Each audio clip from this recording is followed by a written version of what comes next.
मित्रांनो, आता आपण बघू शकता फिल्म सिटी रोड, जय भीमनगर इकडे आहे मी. महानगरपालिकाच्या इकडे आपण बघू शकता गोरेगाव मुलुंड लिंक रोडचं काम चालू आहे, ब्रिजचं काम चालू आहे.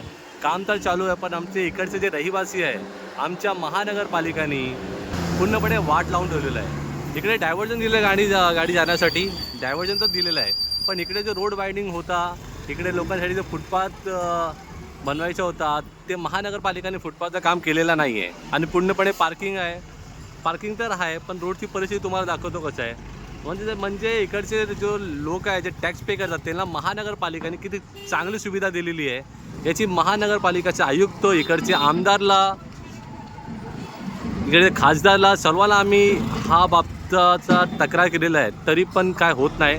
आणि अशी परिस्थिती, इकडे काम चालू आहे, इकडे कुठला अपघात झाला आणि कोणाचा जीव गेला तर याचा जबाबदार कोण, ही आमच्या महानगरपालिका इकडचे लोकप्रतिनिधींना प्रश्न आहे की कोणाचा जीव गेला त्याचा जबाबदार कोण. तुम्हाला पुढे दाखवतो परिस्थिती कशी आहे. आता हा परिस्थिती आहे, बघू शकता.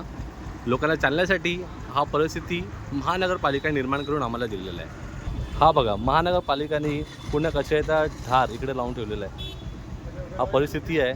जय भीमनगरच्या लोकांना हा दर दिवस बघावा लागतो.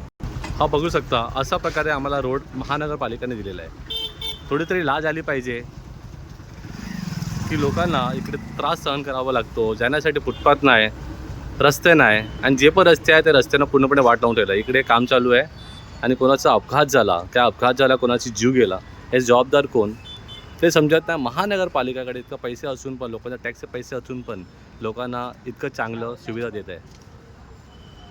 तर याच्यावर महानगरपालिकाने लोकप्रतिनिधी लक्ष द्यावे, नाहीतर आम्हाला इकडे एक मोठं आंदोलन घ्यावं लागेल. कारण की आता आम्हाला पण खूप त्रास सहन करावा लागतो आहे. आता जास्त आम्ही सहन करणार नाही, एक आंदोलन घ्यावं लागेल. आणि महानगरपालिकेला थोडा पण लाज येत असेल तर आम्हाला चांगली सुविधा द्या, फुटपाथ बनवून द्या, रोड वायडिंग प्रॉपर करा, त्याच्यानंतर हा धोकादायक कामाला सुरुवात करा. जय हिंद, जय महाराष्ट्र.